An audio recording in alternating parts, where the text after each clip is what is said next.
So today I'm going to talk about a couple of these vintage action figures coming mostly from the 80s. I'm very excited. I'm going to pick just 10 of them to talk about today. I wish I could talk about all of them. So welcome everybody. Today, I can't believe how quick this month has gone by. Thank you again for joining us at the Easy Vlog. As I said, I'm going to do 10 action figures. I took some nice photos of these with a really good camera, but what a beautiful piece. Iconic. You've got all the brothers. You had a place for weapons here in his front. Everybody came with their individual colors. Accessories were all the rave back then. Our next one up, I believe, is from the Buck Rogers series. Absolutely gorgeous. He was just sort of a generic bad guy alien. But look at these sort of asparagus-looking arms, but it's all in the detail.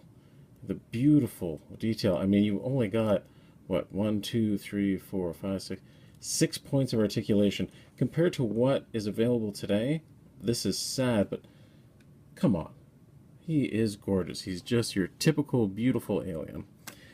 Next up, we have our Mork from Ork, an absolutely beautiful, beautiful piece. He came with his own flight egg. There is no painting or any detail in the eyes, but you can really see Robin Williams' character in this, and the beautiful sculpting. Like, look at the hair. And it was all about the little details, the gloves, the beautiful graphics on his jumpsuit. Another beautiful piece. This is ultimately, as far as I'm concerned, the greatest action figure, the 1984 Superpowers Martian Manhunter action figure. Just absolutely gorgeous. I hate to go on and on about the sculpts, but without elbow joints and just a little bit of knee joints and stuff like that, nice cloth cape. Oh, my God, he's stunning. He holds up today. And I cannot get enough of him. I would, if I could, I would buy a million. Voltron's main enemy in the original series. Now this is a real 80s piece. Now he almost looks like a chess piece, like a king on the bad side. And again, bright colors. There's only one expression. Compared to what they do today, this thing would seem like an ancient caveman's carving, but just all you needed was imagination. Next up, you have, and again, I'm big on the bad guys, but this was the Dungeons & Dragons series, which had little or nothing to do with the Dungeons & Dragons game itself. It had to do with the cartoon. Absolutely beautiful. There was literally nothing written about him. They left it all to mystery, all your imagination. Where did he get that amulet? Why is only one side of him scale mail? What does his face look like? Perfect. Then you have probably one of the greatest pieces of all time. Chewbacca from the Kenner Star Wars series. They used this mold for something like 15 years. No reason to change it.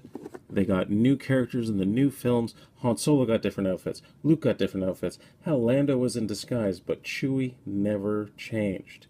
Same mold, same figure throughout the entire run of Star Wars in the 70s into the 80s. And nobody wanted anything else. This is Daredevil. Daredevil's doing very well right now in the Netflix series, but this was the first Daredevil action figure. Actually, no, that's not true. Sorry, the Mego, I believe, had a Daredevil, but this was part of the Superpowers collection. Reused the same old generic body they used for dozens of other characters. Quick paint job. He was so hard to find. When I found him originally in this terrible, terrible shape, I was excited. Still one of my favorites. G.I. Joes. You cannot go wrong with a G.I. Joe. I replaced this arm with Major Blood's arm. Just was, you know, ninjas were the thing back in the day. Joe ruled. They had so many ninjas. And I'm going to end off with, just to get through it, with this is Battle Damage Skeletor, but even the original Skeletor. Look at the paint on that face. Even as damaged, and this is what I love mostly about collecting. When I collect, I want the wear and tear. I lost out on all of my toys when I was a young man. They went to garage sales, they went to little cousins, all that sort of stuff.